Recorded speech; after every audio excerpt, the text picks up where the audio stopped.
오늘 민수기 35장 22절로부터 34절까지 말씀을 읽었습니다. 살인자에 대한 규례라는 제목으로 하나님 말씀을 함께 상고하겠습니다. 우리는 계속해서 이 도피성에 대한 하나님 말씀을 보고 있습니다. 도피성, 우리의 생명을 구원하시는 안전한 처소, 바로 피난처이시죠. 피난처인 예수 그리스도께 여러분 이 아침에도 주께로 나아가시기 바랍니다. 28절 이렇게 말씀하시죠. 이는 살인자가 대제사장이 죽기까지 그 도피성에 머물러야 할 것임이라 라고 했습니다.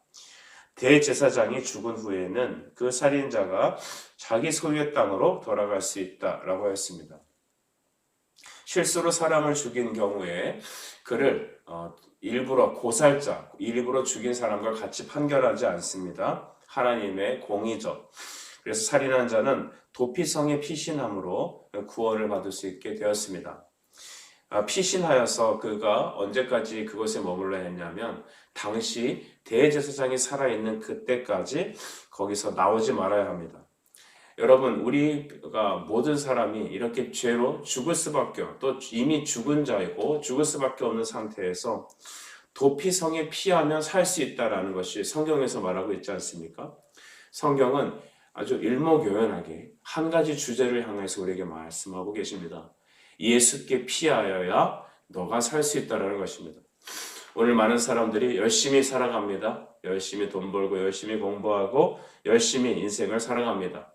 하지만 여러분, 예수님 없는 인생은 죽으려고 달려가는 기차와 같습니다. 브레이크가 파손된 기차와 같죠?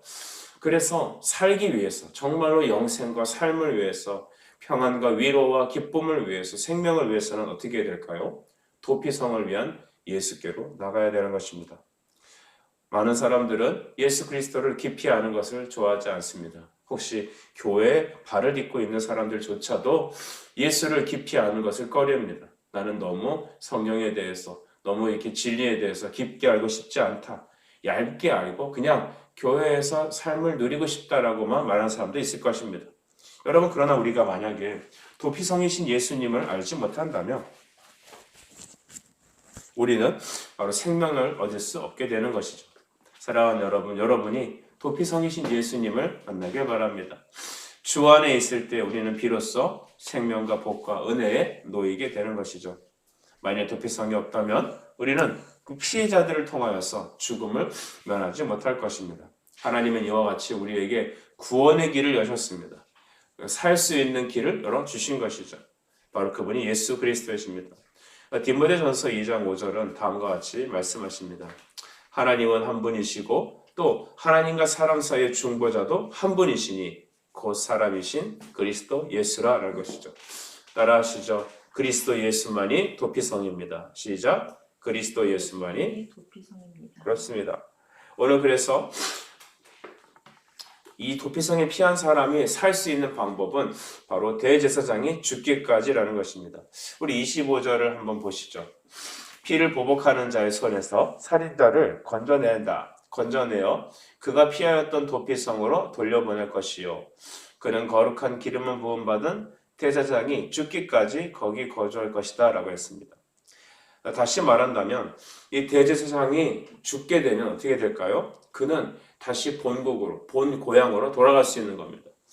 그래서 대제사장이 살아있는 그때까지는 바로 그 성읍의 도피성에 거주했던 것이죠. 히브리서 4장 14절은 이와 같이 말씀하십니다. 우리에게 큰 대제사장이 계시니 승천하시니 곧 하나님의 아들 예수시라. 우리가 믿는 도리를 굳게 잡을지어다. 아멘. 여러분, 대제사장은 누구라고 말씀하십니까? 예수를 말하는 것입니다. 예수께서 바로 우리의 대제사장이 되시는데 그가 우리를 위해서 바로 십자가를 지셨다는 것이죠. 예수님께서 십자가에 죽으실 때 했던 가상칠언 중에 한마디는 뭐였냐면 다 이루었다라고 하신 것입니다. 그러면서 주님이 죽으시자 성전의 휘장이 찢어지고 또한 죽은 자가 살아나는 그런 기적들이 있었습니다. 예수님이 십자가에 죽으실 때 여러분, 우리의 죄와 사망의 모든 굴레가 끊어진 것입니다. 주님이 죽지 않으신다면 우리는 살아날 수가 없는 것이죠. 바로 이 대제사장이신 예수가 우리를 위해 죽을 때 우리는 자유를 얻습니다. 그렇다면 이제 30절을 보게 되면 이 살인자에 대한 추가 규례에 대해서 말씀하고 계십니다. 30절을 한번 건너뛰어 보시죠. 사람을 죽인 모든 자 곧 살인한 자는 증인들의 말을 따라서 죽일 것이나 한 증인의 증거만 따라서 죽이지 말 것이다 라고 했습니다. 즉 고살자, 일부러 사람을 죽인 자는 반드시 죽여라는 것이 율법의 규례입니다. 살인자를 법대로 처벌해야 된다는 것이죠. 우리가 이 복수심으로 사람을 죽이지 말고 반드시 성경은 법대로 해야 된다는 것입니다. 그냥 용서하는 것이 아니라 법대로 해야 되는 것입니다. 우리도 율법의 법에 따라 심판을 받는 것이죠.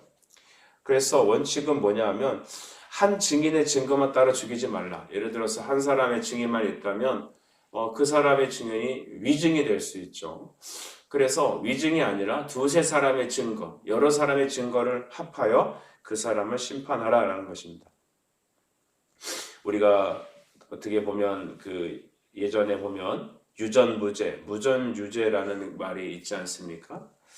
돈이 있으면 죄가 없고 돈 없는 사람은 죄가 되고, 이것이 어떻게 보면 이 사회의 부조리의 하나인 것 같습니다만, 하나님의 법의 특징은 부자라고 해서 부자 편 드는 것도 아니고요, 가난한 자라고 해서 가난한 자 편에 서는 것도 아닙니다.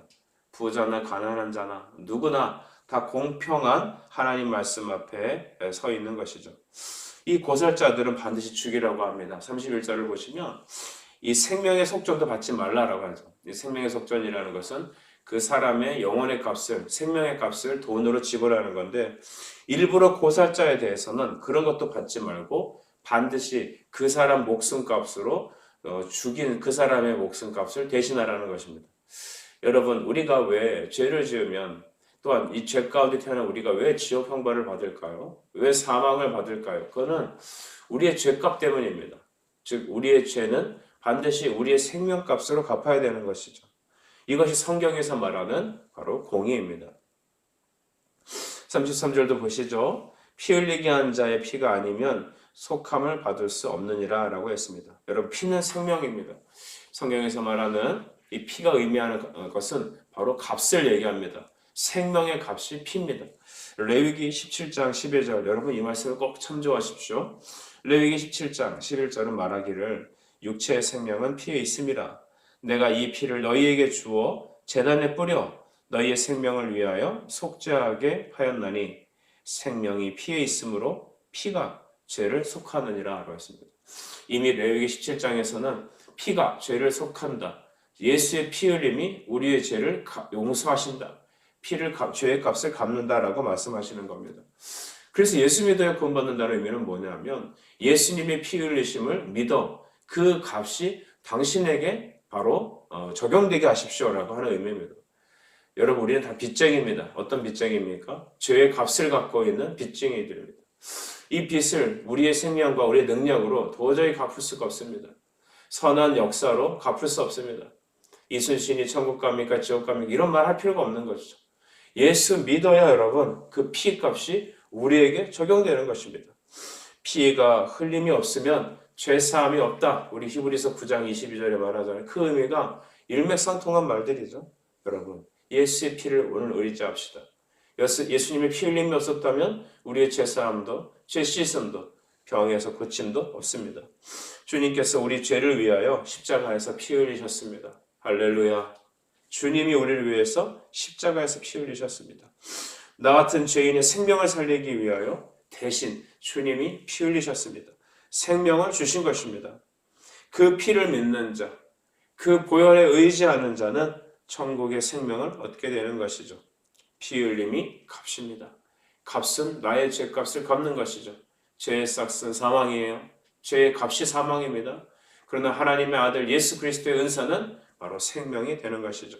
이것이 바로 복음입니다. 여러분, 이 아침에도 이 복음을 의지하여 담대히 그 보혈을 의지하여 주께로 가까이 나가십시오.